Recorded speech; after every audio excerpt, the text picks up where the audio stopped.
मैंने कुछ दिन पहले इस पर एक वीडियो बनाया था कि आपके करियर गैप से कोई खास फर्क नहीं पड़ता। तो उस पर अंकुर ने बोला कि भैया करियर गैप पर एक लंबा वीडियो बनाइए। तो ये लो अंकुर तुम्हारे लिए। ये बताओ कि तुमने क्या कभी अकबर बीरबल की कहानी सुनी है? अकबर बीरबल की कहानी जिसमें अकबर बादशाह एक दिन आते हैं और वो एक लाइन खींच देते हैं इस तरह से, और फिर बोलते हैं कि इस लाइन को बिना मिटाए, बिना इसे टच किए इस लाइन को छोटी करके दिखाओ। क्या करे भाई, क्या करे? तो फिर क्या होता है, बीरबल आते हैं, वो बोलते हैं इस लाइन को छोटा करना है, ठीक है। वो एक और लंबी लाइन खींच देते हैं, हो गई दूसरी लाइन छोटी। करियर गैप ये छोटी वाली लाइन है,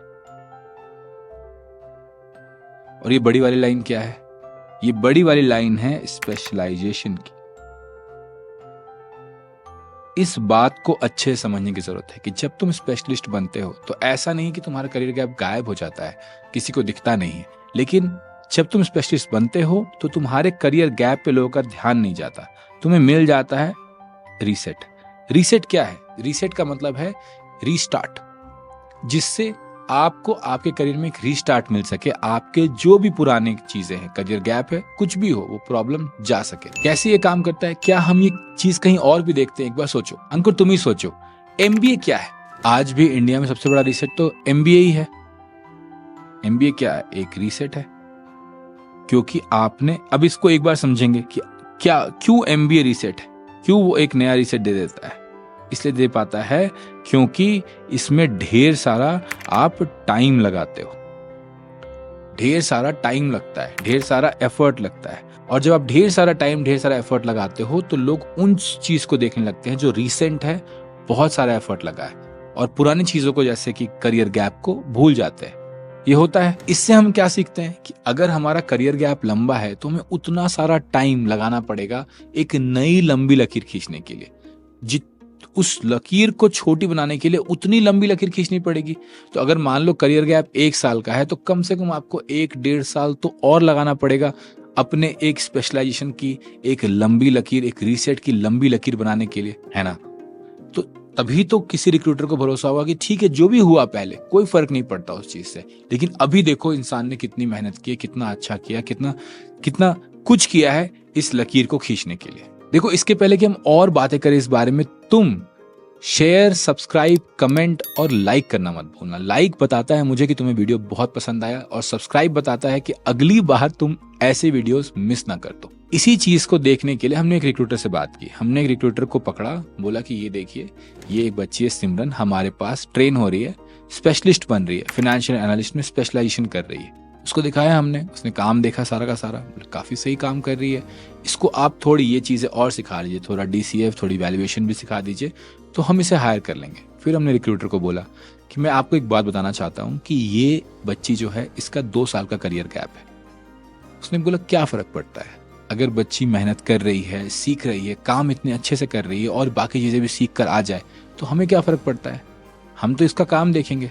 इस पूरे कॉन्वर्सेशन में ये चीज समझो कि जैसे ही रिक्रूटर को एक नया सिग्नल मिलता है, एक बढ़िया सिग्नल मिलता है, एक बड़ा सिग्नल मिलता है, उसे कोई फर्क नहीं पड़ता। उसे तब तक ही फर्क पड़ता है करियर गैप के बारे में जब तक उसके पास 2 बच्चे हैं, एक को करियर गैप है, दूसरे को करियर गैप नहीं है, दोनों में से किसी को कोई स्किल नहीं आती है।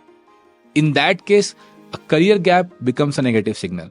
बट अगर तुम एक पॉजिटिव सिग्नल, एक बड़ी सिग्नल बना देते हो और वो दिखता है लोगों को कि अरे इसने इतना सारा समय लगाया है, सिमरन ने 6 महीने लगा चुकी है ऑलरेडी, अगले 3 महीने 4 महीने और लगाएगी इस चीज के ऊपर, दिख रहा है कि कितना सारा टाइम लगाया है, उसके कितने सारे प्रोजेक्ट्स बने हैं, कितना कुछ किया है उसने, तो फिर रिक्रूटर को उन चीजों से फर्क पड़ना बंद हो जाता है, वो नेगेटिव सिग्नल खत्म होने लगता है। 1 सेकंड के लिए समझते हैं कि ये लंबी लाइन, जो ये लंबी लकीर है, ये हम कैसे खींच सकते हैं। मैं कहता हूं कि अगर आप स्पेशलिस्ट हो जाते हो तो आपको ये लंबी लकीर बनाना आसान हो जाता है। लेकिन स्पेशलिस्ट कैसे बनते हैं? कैसे आप एक अच्छा प्रोग्रामर बन सकते हो, एक बढ़िया वेब डेवलपर बन सकते हो, कैसे आप एक अच्छा फाइनेंशियल एनालिस्ट बन सकते हो। दोनों एक जैसी चीजें ही हैं। कैसे बनते हैं? पहले तो आप ढेर सारा समय बेसिक पे लगाते हो, बेसिक की चीजें सीखते हो, उनको स्टैक करते हो एक के ऊपर एक, तो लाइन लंबी होती चली जाती है।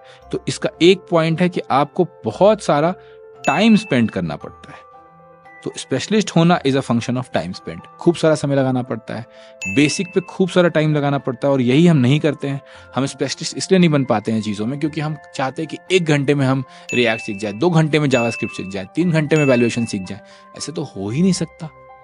किसी भी स्पेशलिस्ट को बहुत सारा टाइम लगाना पड़ता है उस लंबी लकीर के लिए। एक डॉक्टर होता है, कितने साल पढ़ाई करता है, उसके बाद कितने साल प्रैक्टिस करता है, तब जाके वो स्पेशलिस्ट बनता है ना। इतनी आसानी से तो बनता नहीं है, तो ढेर सारा टाइम लगाना पड़ता है, तब जाके लकीर लंबी होती है। बेसिक्स पे खूब सारा टाइम लगाना पड़ता है, और सबसे इंपॉर्टेंट चीज है कि अप्लाई करना पड़ता है। एक सेकंड मान लो कि मैं तुम्हें एक डॉक्टर के पास ले जाता हूँ, मैं बोलता हूँ यार ये डॉक्टर बड़ा अच्छा है, इसने काफी सारा टाइम लगाया है, देखो कितनी डिग्रियां ली हैं, कितना बढ़िया है।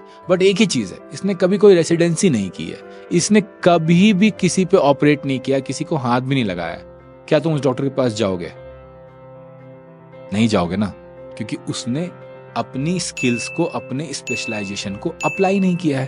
तो एप्लीकेशन जो है एक बहुत इंपॉर्टेंट पार्ट है, और एप्लीकेशन से दूसरा प्रॉब्लम भी सॉल्व हो जाता है। जब आप अप्लाई करते हो तो आप ढेर सारा टाइम स्पेंड करते हो। जब आप प्रोग्रामिंग करते हो, आप सिर्फ सीखते नहीं हो, कंप्यूटर साइंस की सिर्फ डिग्री नहीं, आप प्रोग्रामिंग करते हो तो बहुत सारा टाइम स्पेंड करते हो। बहुत सारी चीजें आपकी टेस्ट हो जाती हैं कि आपकी बेसिक सही है कि नहीं।